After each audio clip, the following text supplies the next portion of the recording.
अखबार में विज्ञापन पढ़ पिताजी ने देर न लगाई थी। सुरभि का फोटो बायोडाटा के साथ पोस्ट करके ही सांस ली। अब इंतजार था तो बस जवाब का। एक दिन जवाब भी आ गया। बुधवार को लड़की देखने आ रहे हैं। सुरभि के घर में तो जैसे भूचाल आ गया। तैयारियां होने लगी। एनआरआई लड़के धनवान माता पिता को प्रभावित करने का हर प्रयत्न कर रहे थे पिताजी। सुरभि भी लजा जाती। दर्पण में चुपके चुपके कभी अपने दूध से उजले रंग को देखती तो कभी बादामी आंखों को। अरुण ने सुरभि को देखते ही पसंद कर लिया था। बस एक ही शर्त थी, शादी अगले हफ्ते होगी, फिर कुछ महीनों तक इंतजार करना होगा। सब कुछ व्यवस्थित होने पर बुला लूंगा सुरभि को भी। एनआरआई दामाद पाने की खुशी में पिताजी के पांव जमीन पर नहीं पड़ रहे थे। चाचा ताऊ सब ने समझाया, अरे अच्छी तरह छानबीन करके देना बेटी, विदेश में बसे लड़कों का क्या भरोसा, बताते कुछ है निकलता कुछ है। अरुण का मुंबई में शानदार फ्लैट, उसके मम्मी पापा और छोटे भाई से मिलकर पापा तो निश्चिंत हो गए थे। मम्मी थी कि हर वक्त बलाइयां लेती रहती, किस्मत की धनी है मेरी बेटी। और अगले सप्ताह में वह श्रीमती अरुण बन गई थी। शादी के शुरुआती दिन अरुण के संग पंख लगाकर उड़ गए। पार्टी, घूमना फिरना, अरुण की प्यार भरी बातें। एक छोटे से घर की लड़की सुरभि के लिए यह सब स्वप्न सा था। पर अरुण के न्यूयॉर्क जाने के बाद वक्त जैसे सहम गया था। लंबा चौड़ा घर, उसमें सास ससुर, छोटा देवर बंटी। दिन थे कि कांटे नहीं कटते। रात जैसे डसने लगती थी सुरभि को। अरुण से लंबी लंबी बातें होती फोन पर हर बार एक ही आश्वासन, जल्दी ही बुला लूंगा तुम्हें जान, पल्लू से बंधा हुआ हूँ तुम्हारे, हुक्म करो तो सब कुछ छोड़कर आ जाऊं वापिस। और हर बार उसके इंतजार में कुछ महीने और गुजर जाते। शादी के बाद ही पता चला था अरुण के पास कोई जॉब नहीं है विदेश में, बस हाथ पैर मार रहा है वहां जमने के लिए। शादी भी उसने मम्मी पापा के लिए की है। कभी सास ससुर की सेवा में लगी रहती तो कभी छोटे बंटी से खेलती। सुरभि को लगने लगा था जैसे वह छली जा रही हो। अरुण की सच्चाई से वाकिफ होने पर उसके सारे वायदे खोखली बातें लगती, जिसका सच्चाई से कोई लेना देना नहीं था। माँ पिताजी से अरुण की बड़ी शिकायतें की उसने, पर अब लगने लगा था जैसे माँ पिताजी उसका कन्यादान करके मुक्ति पा लेना चाहते थे। उस दिन अरुण का फोन सुरभि के भाग्य का फैसला कर गया। मैं अभी 4-5 साल भारत नहीं आ सकता। एक नई कंपनी लॉन्च की है मैंने, और हाँ, तुम्हें भी नहीं बुला पाऊंगा। मैं क्या करूँ फिर? सुरभि रो पड़ी उस दिन। माफ करना सुरभि, मैं आजकल माया के साथ रह रहा हूँ, शादी नहीं की, पर 5 साल का एग्रीमेंट है, निभेगी तो शायद शादी भी कर ले। अरुण ने बात अधूरी छोड़ दी। मेरी कंपनी की पार्टनर है। समझ गई थी सुरभि, आगे कुछ न सुन पाई। अब वह क्या करे? जैसे खुशियों के सारे रास्ते बंद हो गए थे उसके लिए। मायके में भी ऐसा कोई नहीं था जो जख्मों पर मरहम लगा सके। सास ससुर ने ही उसे संभाला। बेटा, जैसा चल रहा है चलने दो, यहाँ तो तुम ही अरुण की पत्नी मानी जाओगी ना। हम अरुण की जगह तो नहीं ले सकते, पर हर चीज पर तुम्हारा उतना ही हक होगा जितना दोनों बेटों का है। अपने आप को संभालने में सुरभि के कई दिन लगे, फिर समझौता कर लिया उसने। जीवन में सबको सब कुछ तो नहीं मिल जाता है ना। सास ससुर ने माता पिता की जगह ले ली थी। उनकी भी तो वो एकमात्र सहारा थी। बंटी अभी छोटा था। बेटे के गैर जिम्मेदारी ने उन्हें भी सुरभि का मुंह देखने पर मजबूर कर दिया था। मम्मी जी, मैं टीचिंग कर लूँ, मन लगा रहेगा। एक दिन सुरभि ने हिम्मत करके पूछ ही लिया तो सास ने सहर्ष मंजूरी दे दी। हालांकि वापस मायके जाने का ख्याल उसके मन में आया था, पर पिताजी से सारी बातें कही तो उल्टा उसे ही समझाने लगे थे। अपनी लड़ाई खुद लड़ो बेटा, फिर क्या कमी है तुम्हें?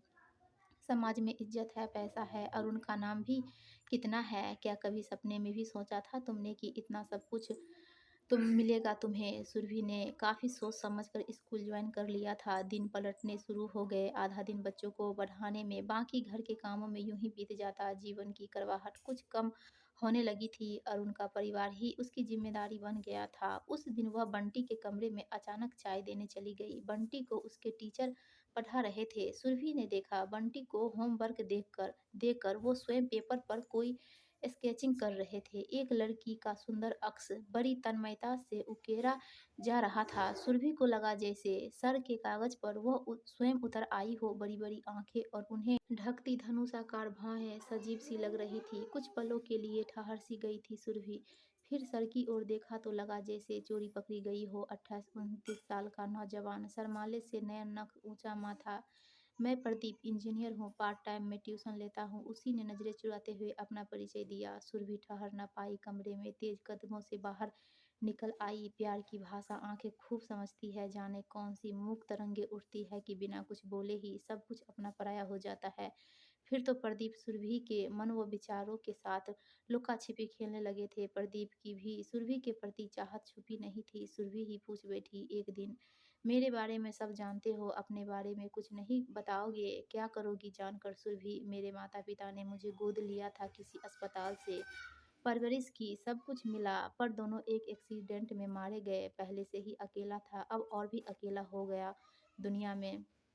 दुःख की रेखाएँ प्रदीप के चेहरे पर खिंच आई थी। सुरभि को अपना दुःख प्रदीप के दुःख के सामने बौना सा लगा, पर जैसे-जैसे मन प्रदीप के प्रति झुकने लगा था, अरुण सुरभि के मन से घुलता जा रहा था। पर एक अपराध भावना ने जन्म ले लिया था मन में। क्या वो जो कर रही है या जो हो रहा है आजकल वो ठीक है? क्या समझेंगे उसके बारे में उसके परिवार वाले, सास-ससुर? कभी-कभी कुंठा से घिर जाती सुरभि। कैसी ज़िंदगी है उसकी? न वह सधवा है, न विधवा। ऐसे ही विचारों के साथ खुद से लड़ती एक दिन सुरभि डिप्रेशन का शिकार हो गई। घर में उस दिन कोई नहीं था, सब किसी रिश्तेदार के यहाँ गए थे। बिल्कुल अकेली थी, निराश थी।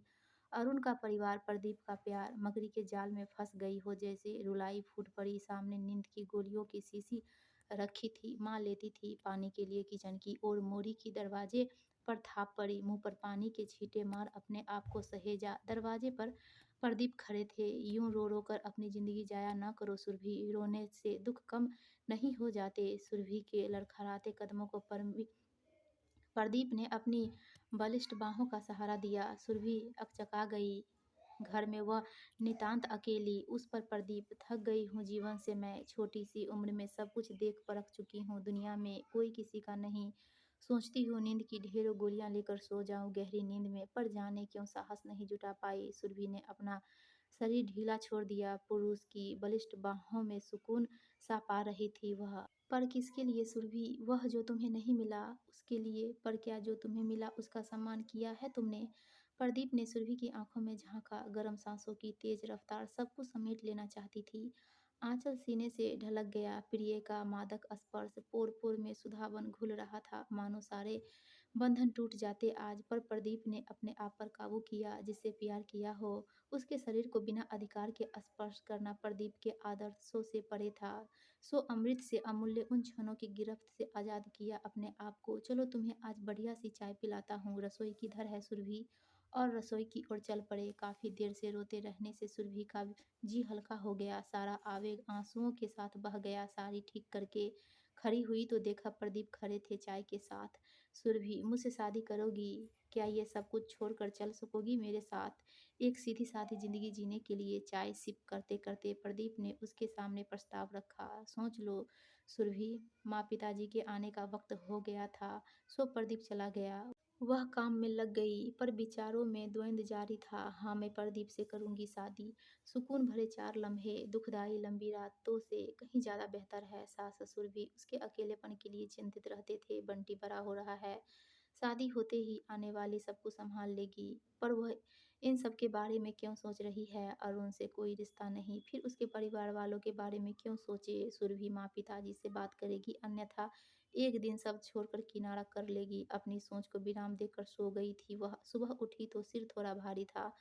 सूरज सिर पर चढ़ आया था, पर बदन बिस्तर छोड़ने को तैयार न था। तभी माँ की खुशी से सराबोर चीख सुनाई पड़ी, अरुण वापिस आ रहा है सुरभि, परसों हमेशा के लिए। माँ ने खुशी के अतिरेक में सुरभि को अपने आंख में भींच लिया, पर वह अकचका गई। ये कैसा न्याय है तेरा ईश्वर? इतने लंबे अरसे से परित्यक्ता की जिंदगी गुजारने के बाद बाहर आने वाली थी। ऐसे में अरुण का आना घर का जैसे समा ही बदल गया।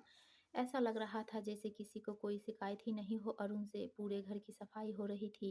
खाने की लिस्ट में अरुण की मनपसंद सब्जियां, टेलीफोन से सारे खानदान को सूचना देकर पार्टी का प्रोग्राम, सब कुछ उससे बिना पूछे कुछ ही घंटों में तय हो गया था। सास ससुर तो उम्र का तकाजा भूल गए थे। एक वही थी जो जड़ हुई जा रही थी। क्यों लौट रहा है अरुण अब?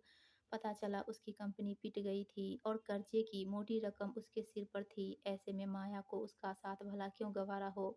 माया ने उसको छोड़ दिया था, इसलिए जनाब वापिस आ रहे थे। सुरभि का मन हुआ वह भाग जाए कहीं एकांत में, पर कहाँ। सारे कामों के बीच मम्मी जी की हिदायतें मिल रही थी। अरे सुरभि, कुछ अपने आप को बदलो, पति को पल्लों से बांध कर रखो। अब की बार तो एक नन्हा मुन्ना दे दो उसे, ताकि मोह में ऐसा पड़े कि सब कुछ भूल जाए। सुरभि का मन ग्लानि से भर उठा। अरुण अरुण सब जगह अरुण अपनी महत्वाकांक्षा के लिए उसे मझधार में छोड़ गया।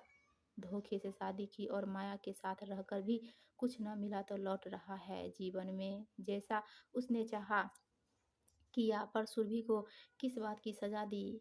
क्या वह अरुण को दोबारा पति का दर्जा दे सकेगी, खासकर जब प्रदीप की सादगी उसके रोम-रोम में बस चुकी हो? अरुण की खुदगर्जी से उसका तन-मन घायल था। अंधेरे में जब अरुण के हाथ उसके बदन का स्पर्श करेंगे, तो क्या वह बर्दाश्त कर पाएगी? नहीं। सुरभि का मन विद्रोह पर उतारू हो उठा। पर भारतीय मर्यादा तो पति के 100 खून भी माफ कर देती है। पति के घर डोली उतर गई तो उसी घर से अर्थी उठे स्त्री की दादी की सीख उसके कानों में गूंजने लगी। ये त्याग मर्यादा सब कुछ स्त्री पर थोपे हुए ढोंग है। आदर्श थोप थोप कर देवी बना डालते हैं, पर इंसान के रूप में सही ढंग से जीने की इजाजत भी नहीं देते। समाज के नियम में अब कोई और समझौता नहीं कर पाऊंगी। मैं सदा के लिए तुम्हारे पास आ रही हूँ प्रदीप। सुरभि ने फैसला कर लिया था। कुछ कपड़े सूटकेस में भर लिए, सारी रात बेचैनी में काट काट दी। सुबह से ही घर में लोगों का आना जाना शुरू हो गया था। सुरभि के माता पिता भी आए थे। सुरभि ने कमरे में ले जाकर जन्मदायिनी माँ को अपना फैसला सुना दिया। दो खानदानों को तबाह न कर बेटी, पहले चली जाती तो कोई और बात थी, पर अब तो खुशियाँ अपने आप चलकर आ रही है तेरे पास। माँ के वही पुराने वाक्य समझाने धमकाने के पैतरे शुरू हो गए थे।